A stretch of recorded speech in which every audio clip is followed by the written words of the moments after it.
Howdy, we're back in the wild, wild west of Loathing.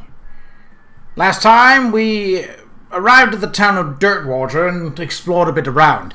We also managed to bag ourselves the first of potentially quite a few criminal gangs out in the wild.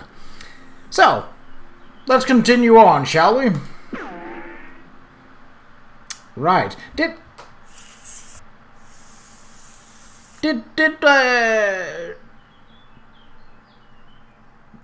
I acquire my reward? I suppose I did. Alright. Oh, is that... Oh, no! I wanted to go behind you. You already dealt with the Stripy Hat Gang. Yeah, those are the ones that are basically huddled up in cocoons. What is this? Another wanted poster. The Potemkin Gang for unlicensed civil engineering and flaunting of construction regulations. Last seen in an unregistered settlement north of Dirtwater. The poster shows the location of the suspicious city the gang is hiding out in. Want to go check it out? Sure. Okie dokie. So... Oh yes, that's right. The first one, the House in the Desert Gang, I think they're called, have a guard dog. And I don't have a way to... At least I don't think I do.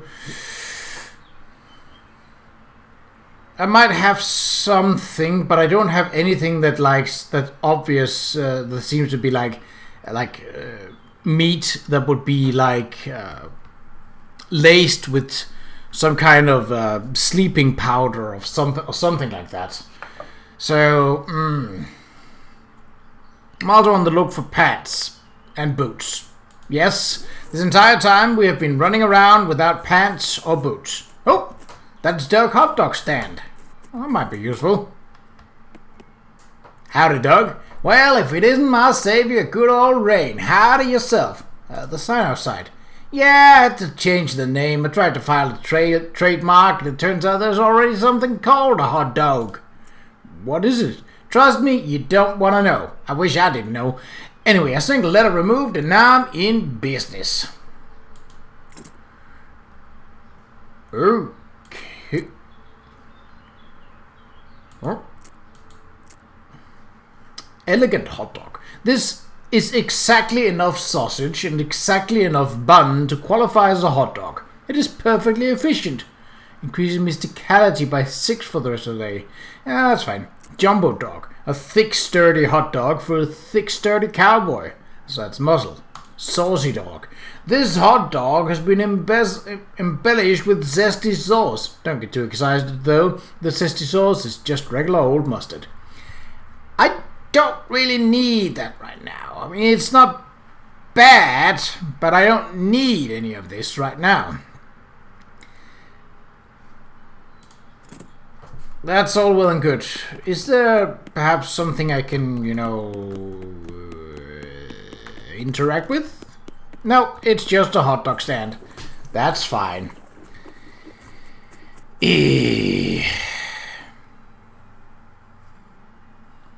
Okay, let's try and go towards the desert. Oh! Your keen eyes detect a secluded cave in the near distance. Exploring it would definitely be a good use of your time. You discovered a new map location, Shaggy Dog Cave. Okay!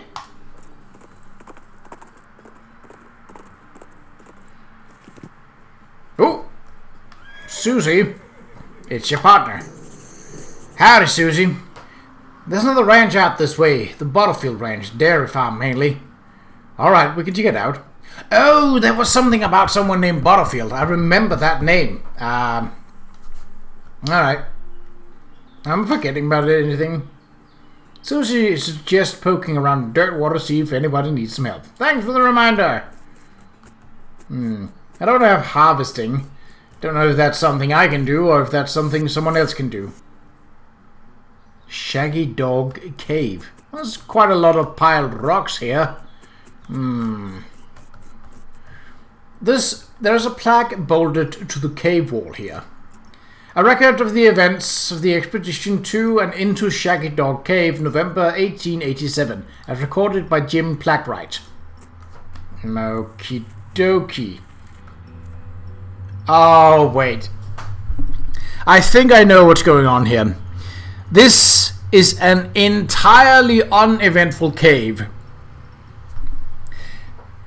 with a lot of text, all in plaques.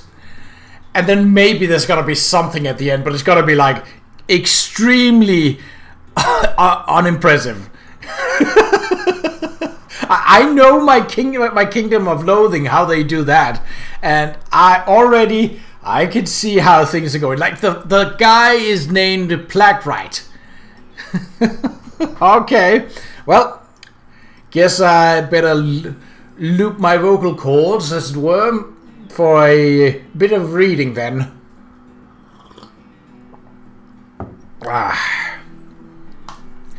Having acquired through various and sundry means a story which is interesting in its own right, but better saved for another time, a map purporting to lead to a large cache of jewels and ingots of precious metals hidden by the infamous highwayman and train robber Black Cole Jr. in the years before the cows came home, I, Jim Qa'Rajh, along with 3 compatriots, these being Nathaniel Wyman, Cyrus Harrod, and Douglas Watts, set out to find Shaggy Dog Cave and the aforementioned treasure. Yeah. Oh. Can I interact with this? No, just the shadows.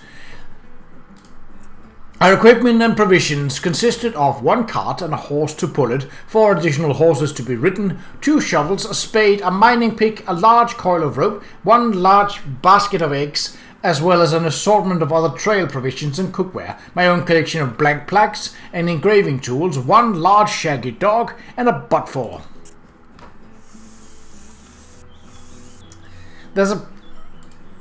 After travelling for 2.5 days to the south and east, we arrived at a small town named Dirtwater, the largest settlement in the vicinity of Shaggy Dog Cave. Leaving the dog to watch the horses, the 4 of us entered the local saloon. Each of us ordered a beer except Cy, who was satisfied with water.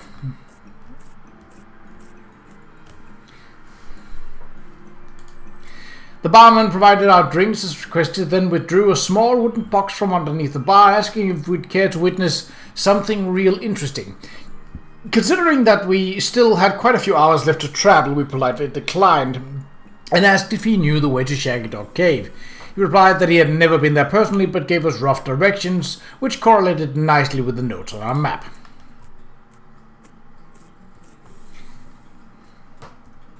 Upon leaving the saloon, we discovered to our dismay that some unknown villain had tampered with our wagon. Fortunately, the only supplies missing were the butt-for and the entire basket of eggs, apart from that one that Doug had concealed within a pocket for safekeeping. We also discovered that the dog had absconded with one of the horses, forcing Nate and Cy, after a drawing of lots, to share.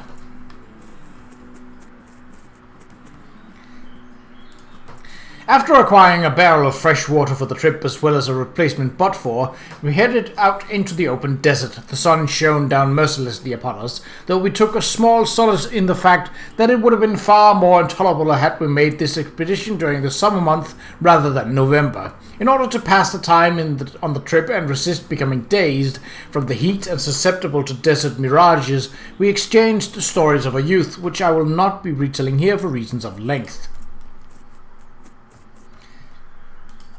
However, I will relate to you 3 odd occurrences that happened to us during our trek through the desert.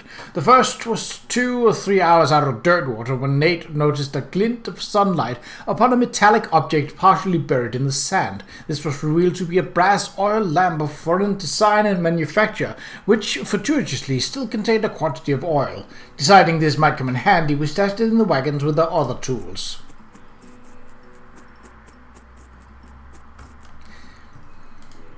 Our next encounter was with a nomadic goblin tribesman who we discovered spoke excellent English. It inquired as to our destination and we replied that we were looking for Shaggy Dog Cave, though we did not disclose the reason for our journey. The goblin confirmed that we were heading on the correct course and mentioned that he had only a short time earlier witnessed a large and shaggy dog riding a horse in the same direction. We all agreed that this was an unusual sight indeed, and continued on our way.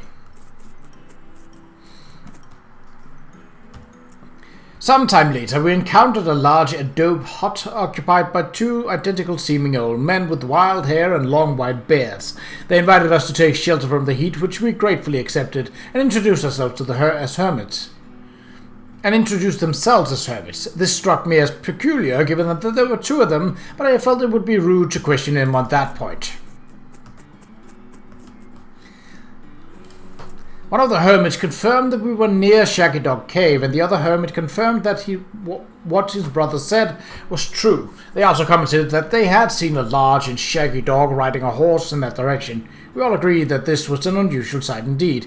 The hermits refreshed our water supply in exchange for our butt-for, and we continued on our way, excited to finally be nearing our goal.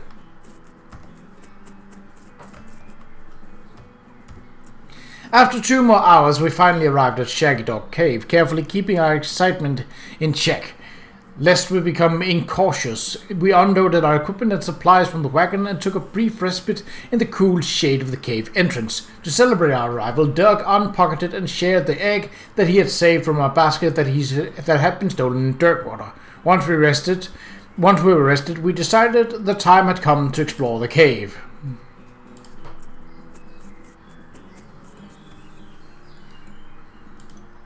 Discovering that we had neglected to pack torches, lanterns, or any light source with which to illuminate the cave, we declared that it was indeed fortuitous that Nate had discovered that antique oil lamp during our travels.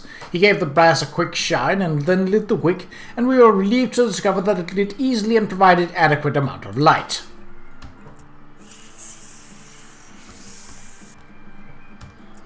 As we headed into the cave, we were further encouraged by the fact that the floor was quite even and easy to traverse, and there were no side passages which might cause us to become lost. Despite this, I resolved to hang a number of plaques to mark our progress through the cave and engrave them with the tale of our journey, such that others who discover the cave after us might be entertained and edified by our story.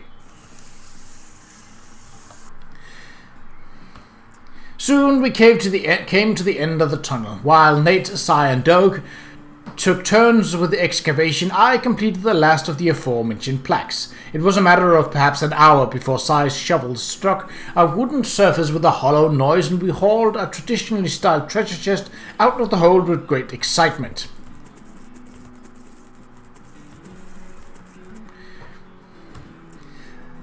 The chest was locked with an ancient and rusting iron padlock which broke easily from a single swing of our pickaxe. We opened the lid slowly, and the flickering light of the antique oil lamp shone brilliantly upon jewels of every color, shining ingots of precious metals, just as promised by the legends of Black Coal Jr.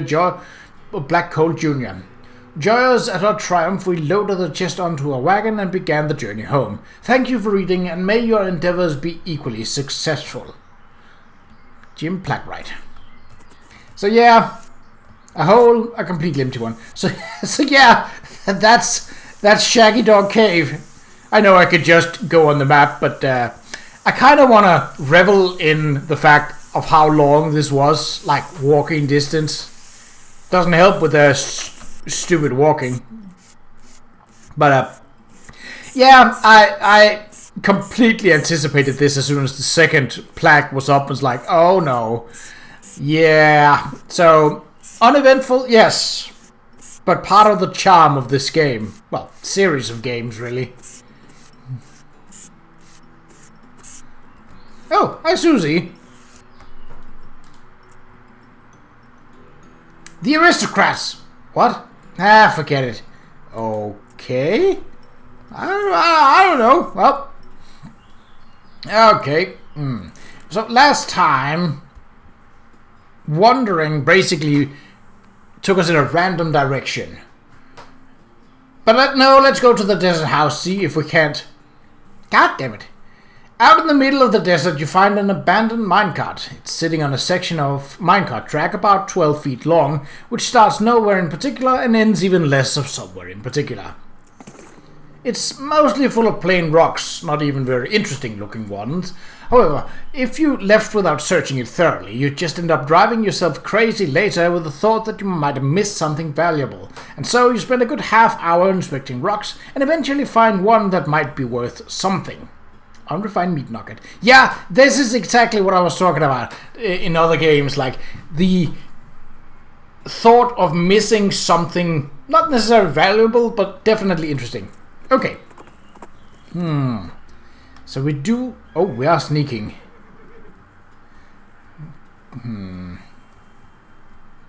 Can I...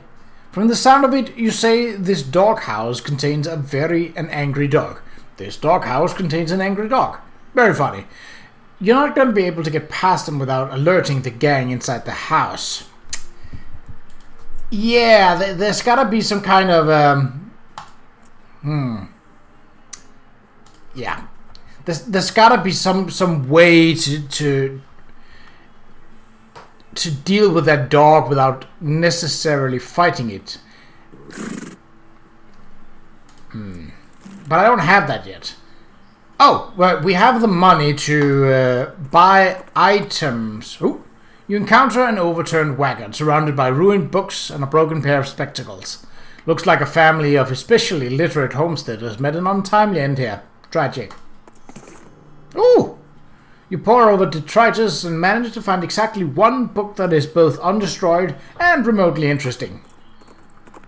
Okay, well let's read that straight away and get a new skill. There's a free sample of cologne that says it'll make your spleen bigger. Gives big spleen, a perk that lets you consume more potions each day. I don't really do that right now, so it's kind of a eh. There's a fold-out chart listing all of the new hottest poisons. Gives expert poisoner a passive skill that multiplies the amount of poison you apply to enemies when you poison them. Ooh, that's good.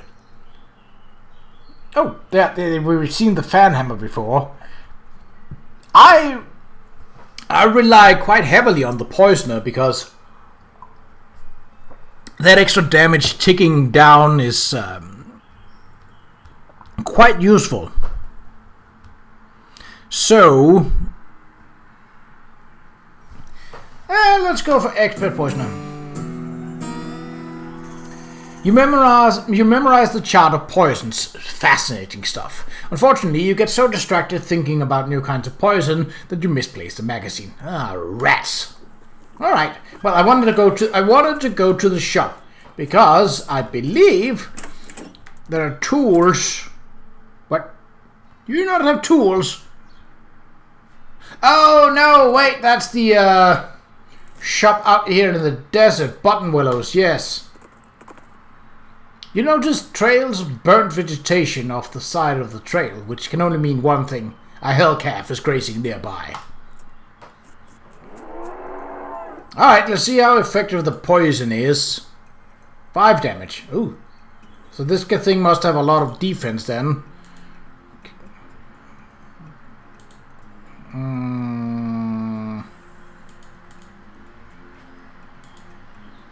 Snake spleen. I don't think a hellcalf is gonna take much of damage from something that deals hot damage. Ooh, 3 poison. That's nice. Yeah, let's actually let's see what.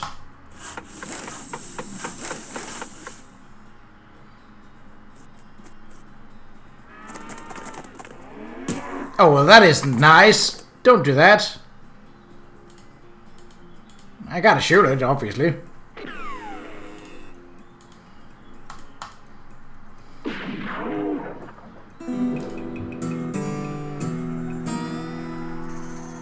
Ooh! Oh yeah, Susie was all about cow against the cow, so yeah, that makes sense. Tainted milk. That sounds bad. Susie carves another notch in the stock of her rifle. Cow hate flashes in her eyes. Her resolve intensifies. Ooh. Way to go. Yes, I believe this store have tools. Ah, a pickaxe and a hammer. Well, I only can afford one. I think a pickaxe will be more useful right now. Boop. Do we have anything that we can... I have a feeling this leather might be useful. Same with this joint. Like, you're... Unlike... So, in Kingdom of Loathing, you could get a lot of items. And a lot of them also fitted into sets which gave you bonuses. And some of the sets you basically had to be wearing in order to even attend some of the quests. Like, there's an entire underwater section. If you don't have underwater breathing, it basically tells you, yeah, that's not gonna happen. So, but this, I feel this is less that and more of a everything could potentially be useful. Which is why I'm gonna be like, I don't want to sell stuff or straight away. Well, it didn't exactly give us a... It didn't exactly give us something to... What have we got? Butterfield Ranch. Potemkin Gang. That's quite far away. Let's go to Stern's Ranch first. You see a streak of fire blast across the sky and land just over the horizon. You ride to the side of the impact and find a meteor. Ha! I knew there was a reason to get a pickaxe. Oh, that's a lot of meat. Nice. Unfortunately, your pick melts from the heat of the meteor. The heatier. Ah, well. Biscuits. Oh, wait. Haystacks. Yes. All the needles. All the needles. All the needles. All right. Oh. I don't have save cracking.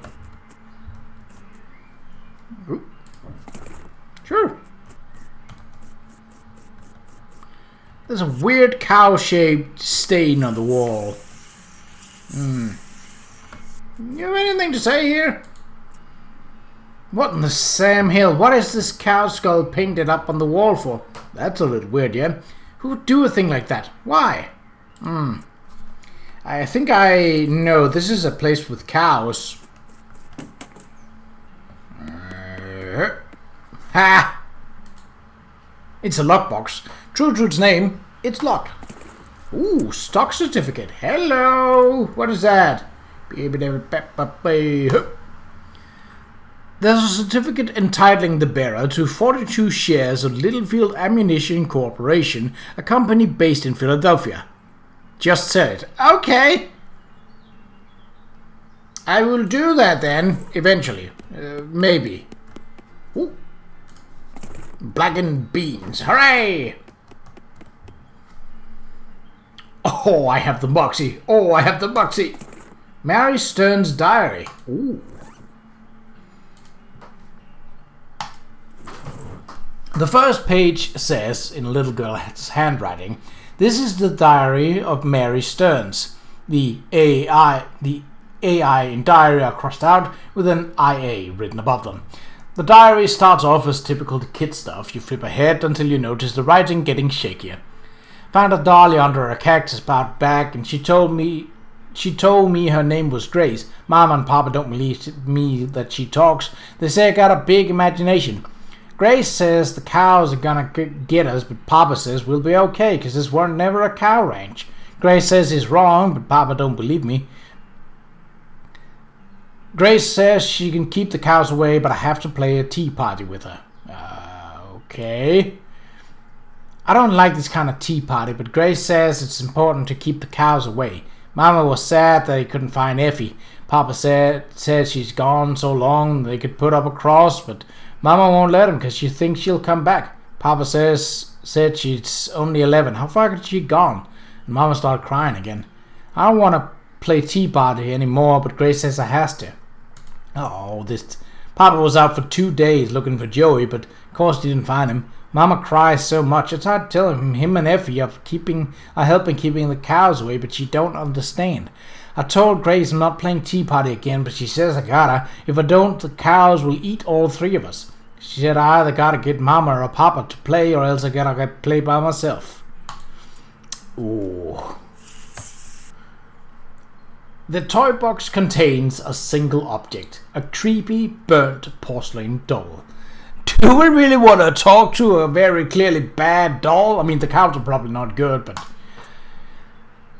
It's the work of a moment to fix the doll's voice box. Pull the string.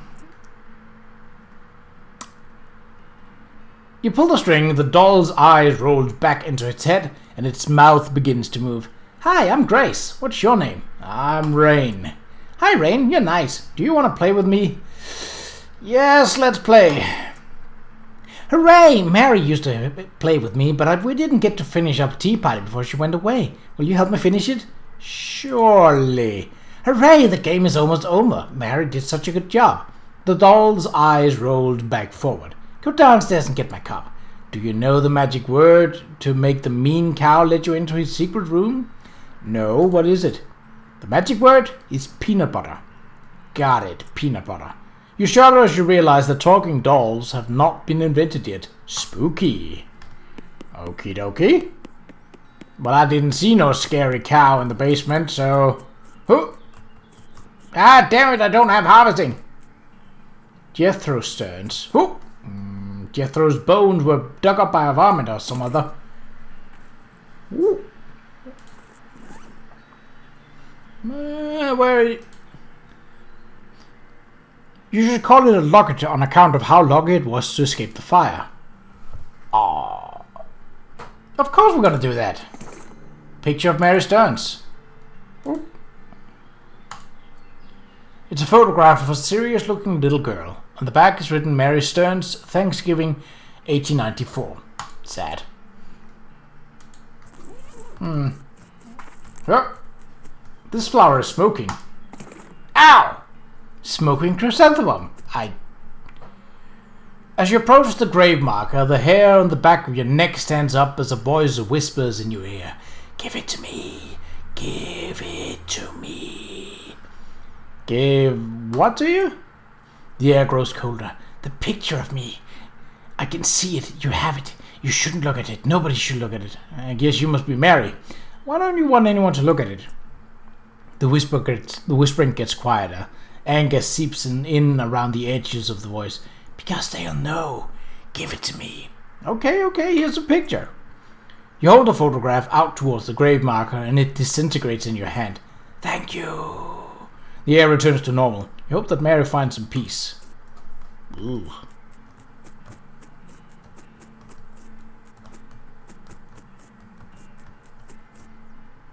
Between the smoke and the noise, you're guessing that the contents of this outhouse is more dangerous than the average outhouse contents.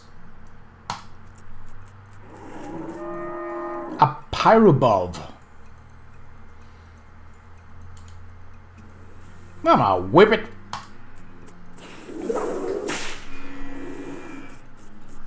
Should I just shoot it? Ooh, 19 damage, holy cow!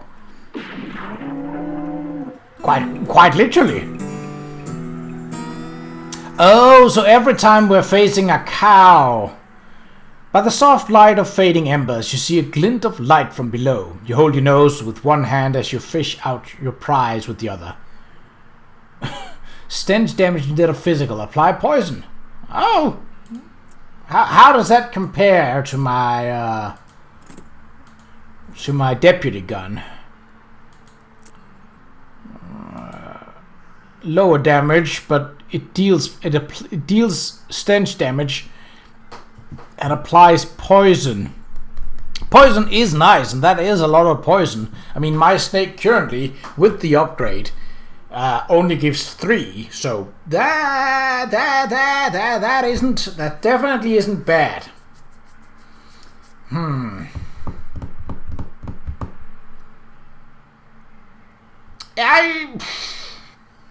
Let's try it. Looks like it's a... Oh, it's a crate. Open it up. Bar of soap and a lock. Well, I could have used a lock in the beginning. How many needles are we down to? 3. Yeah, unfortunately, every lockpick, unlike in Skyrim, you don't have the opportunity to preserve them. Oh, no, we wanted to go to the basement. Hello, cow. peanut butter. Oh, altar room. Atop this sinister-looking altar sits a copper goblet filled with what appears to be blood.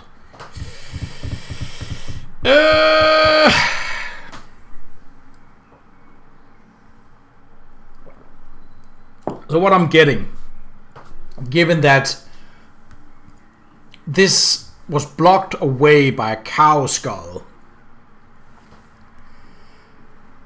I'm hedging a bet that this doll, somehow, is in league with these cows. So I don't want to please her, because I have Susie with me, and Susie definitely don't like cows. So we're gonna destroy it.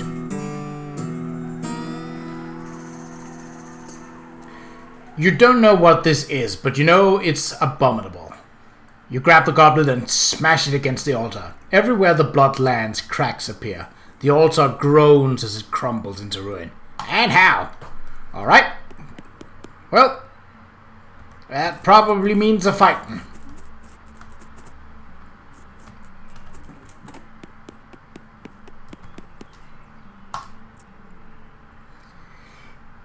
Grace's eyes glow red. She must know what you did. You'll live to regret this. Hee hee. Her mouth snaps shut and her eyelids close. Well, that's only a little bit ominous. Okay. I feel like I did a right thing here. Well, I don't see any extra amount of cows or anything. Wait, can I... It's all quiet now. Okay. Well. No. Right, well, that has been it for this episode. In the next one, well, we shall see. I'm still looking for a way to